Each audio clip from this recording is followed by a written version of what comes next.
రాష్ట్రంలోని కాపు సంఘాలు ఒక తాటి మీదకి రావాలని రాష్ట్ర కాపు జేఏసీ అధ్యక్షులు వాసిరెడ్డి యేసుదాసు పిలుపునిచ్చారు. కాకినాడలోని కాపు కళ్యాణ మండపంలో ఏర్పాటు చేసిన కాపు తెలగ ఒంటరి బలిజ తూర్పు మున్నూరు కాపు రాష్ట్ర జేఏసీ ఆత్మీయ సమావేశం దాసు అధ్యక్షతన జరిగింది. ఈ సమావేశానికి రాష్ట్రంలో పలు జిల్లాలకు కాపు జేఏసీ ముఖ్య నేతలు హాజరయ్యారు. ఈ సందర్భంగా దాసు మాట్లాడుతూ రాష్ట్రంలో అధిక సంఖ్యలో ఉన్న కాపులకు ప్రాధాన్యం ఇచ్చి పరిపాలన సాగాలని విజ్ఞప్తి చేశారు. ముఖ్యంగా అధికారంలోకి వచ్చిన కూటమి ప్రభుత్వం కాపుల అండదండలతోనే అధికారం చేజిక్కించుకుందని, అధికారం కొనసాగిస్తోందని చెప్పారు. ఈ సందర్భంగానే రాష్ట్రంలోని కాపు సంఘాలన్నీ ఒక తాటి మీదకు వచ్చి ఒకే మాటగా కొనసాగినట్లయితే భవిష్యత్తు కాపులదేనని ఆశాభావం వ్యక్తం చేశారు. ఆత్మీయ సమావేశం ఏర్పాటు చేసుకున్నాం. రాష్ట్రంలో ఏదైతే కాపు సమస్యలు ఉన్నాయో వాటన్నిటి మీద సమీక్షించుకోవడం జరిగింది.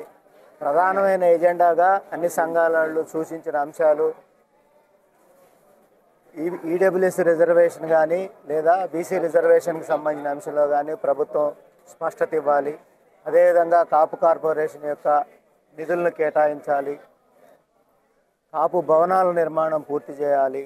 తమాషా ప్రకారం రాయలసీమ ప్రాంతంలో కానీ ఇతర ప్రాంతాల్లో కానీ కూటమి ప్రభుత్వంలో కాపులకి సముచిత స్థానం ఇస్తూ నామినేటెడ్ పోస్టుల్లో రాజకీయ పదవుల్లో కూడా తప్పనిసరిగా అవకాశం ఇవ్వాలనేది చర్చ జరిగింది.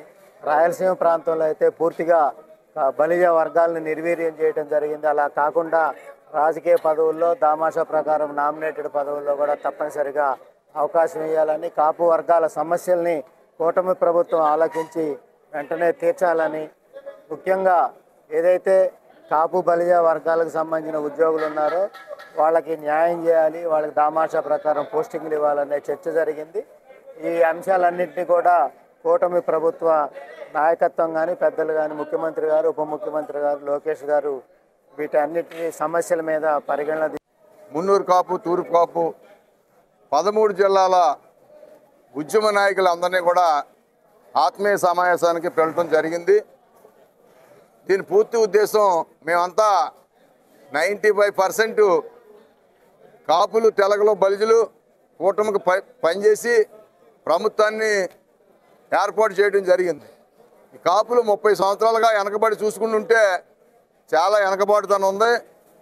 ప్రభుత్వాన్ని నెగ్గించాలన్నా, ప్రభుత్వాన్ని ఇంటికి పంపించాలన్నా ఈ 1 కోటి మంది కాపులు కీలకం అని చెప్పి సందర్భంగా తెలియజేస్తూ, ముందుగా ఈ ప్రెస్ మీట్ కానీ ఈ జేఏసీ మీటింగ్ కానీ ప్రభుత్వానికి వ్యతిరేకం కాదు.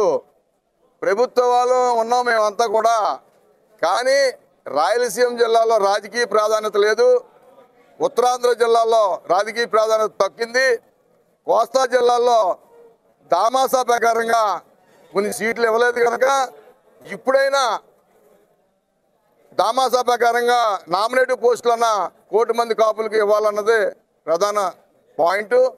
రెండోదిగా మరి ఏదైతే ఆ రోజు 5% రిజర్వేషన్ చంద్రబాబు నాయుడు గారు ఇస్తే జగన్మోహన్ రెడ్డి పక్కన పెట్టాడో దాన్ని చంద్రబాబు నాయుడు గారు నిమ్మని రిక్వెస్ట్ చేస్తూ ఉన్నాం. ఏదైతే కాపు కార్పొరేషన్కి అమౌంట్ ఇస్తూ ఉన్నారో సంవత్సరానికి 2,000 కోట్లు ఇస్తానని, 3,000 కోట్లు ఇస్తానని చెప్పడం జరిగింది. మరి ఇప్పుడు సుమారు 2 సంవత్సరాలు అవస్థ ఉంది.